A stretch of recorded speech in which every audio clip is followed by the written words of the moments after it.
শুধু আমার দেহটা ছাড়া আমার কোনো কিছুই আমার ছিল না, সব কিছুই তাদের আন্ডারে ছিল। বেঁচে থাকার মতো শুধু আমার জানটা ছিল। হয়তো খুন করে ফেলার জন্য টাকা দিয়েছে খুনিকে। আমার আপন ভাই এটার সাথে জড়িত, আপন বোন জড়িত। আজকে যাদেরকে আমি এই দুই হাতে ছোটবেলা থেকে লালন পালন করেছি, যাদেরকে আমি মানুষ করেছি আমার জীবনের, এখন এসে দেখলাম মানুষ তো হয়নি, হিংস্র কিছু পশুও বলবো না, পশুরা তো আসলে খুব কৃতজ্ঞতা থাকে পশুদের মধ্যে, কিন্তু এদের মধ্যে সেই কৃতজ্ঞতা বোধটুকু নেই। আমি একজন শিল্পী মানুষ, আমি কি ভূমিদস্যু? আজকে যাদেরকে আমি এই দুই হাতে ছোটবেলা থেকে লালন পালন করেছি, যাদেরকে আমি মানুষ করেছি আমার জীবনের, অনেকগুলো সময়, সুন্দর একটা সময়, প্রতিটা মানুষের একটা সুন্দর সময় থাকে নিজের জীবন উপভোগ করার সময়। সেই সময়টা আমি তাদের জন্য ব্যয় করেছি, তাদের পিছনে ব্যয় করেছি, তাদেরকে মানুষ করার জন্য।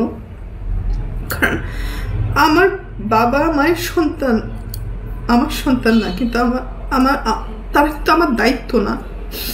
তারপরেও আমি আমার ভাই বোনদেরকে নিজের সন্তান হিসেবে লালন পালন করেছি, দায়িত্ব পালন করেছি। নিজের ভবিষ্যৎ, নিজের ভালো লাগা মন্দ লাগা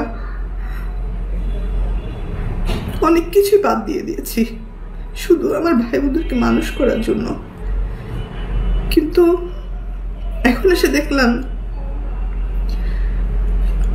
মানুষ তো হয়নি, হিংস্র কিছু পশুও বলবো না, পশুরা তো আসলে খুব কৃতজ্ঞতা থাকে পশুদের মধ্যে, কিন্তু এদের মধ্যে সেই কৃতজ্ঞতা বোধটুকু নেই।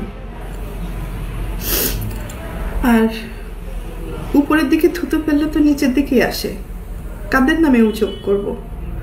অভিযোগ তো আসলে করে বাইরের লোকদের নামে। আর আমি যেহেতু আমার ভাই বোনদেরকে, আমার বাবা মাকে অনেক ভালোবাসি, যার কারণে আমার জীবনে আমি অনেক কিছু ফেস করেছি তাদের দ্বারা। নির্যাতিত হয়েছি, লাঞ্ছিত হয়েছি, অপমানিত হয়েছি। নিজের এত বছর যে আমি ইন্ডাস্ট্রিতে ইনকাম করেছি, তারা আমার সাথে বেইমানি করেছে। আমার সমস্ত অর্থ আমার কাছ থেকে নিয়ে নিয়েছে।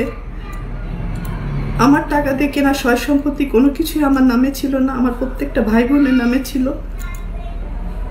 আমার অ্যাকাউন্টগুলো শূন্য ছিল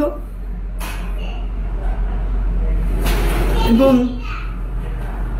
আমার গাড়ি, শুধু আমার দেহটা ছাড়া আমার কোনো কিছুই আমার ছিল না, সব কিছুই তাদের আন্ডারে ছিল।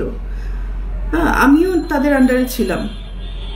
তো একটা পর্যায়ে এসে মানুষের জীবনে বেঁচে থাকার জন্য কিছু না কিছু প্রয়োজন হয়।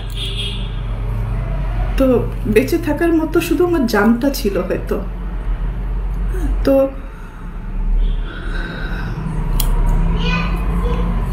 একটা পর্যায়ে এসে যখন আমি জানতে পারলাম আমার পরিবারই আমার সাথে বেইমানি করেছে, আমাকে ঠকিয়েছে, আমার সব কিছু কেড়ে নিয়েছে, এগুলো জানার পরে আমি চুপ ছিলাম।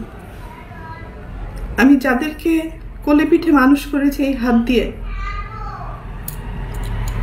আমি তাদের দ্বারা অনেক বেশি নির্যাতিত হয়েছি। তারা আমাকে ফিজিক্যালি অ্যাসল্ট করেছে, আমার টাকা চুরি করে আমাকে মারা প্ল্যান করেছে, আমাকে খুন করে ফেলার জন্য টাকা দিয়েছে খুনিকে। আমার আপন ভাই এটার সাথে জড়িত, আপন বোন জড়িত। আর একটা সামিন নামে একটা ছেলেকে পালক নিয়েছিলেন। তারপরও আমি অ্যাকসেপ্ট করেছিলাম যে ঠিক আছে, একটা মানুষ তো, একটা বাচ্চাকে লালন পালনের দায়িত্ব নিয়েছিলাম। তো পরবর্তীতে দেখলাম এটা যখন হাতে পায়ে বড় হয়ে গেছে, তখন ওই হাত দিয়েই আবার আমাকে আঘাত করেছে। অনেক সময় এইগুলো কিন্তু আমার মুখের কথা না, এটা সত্য ঘটনা। এটা থানায় জিডি হয়েছে, মামলা হয়েছে।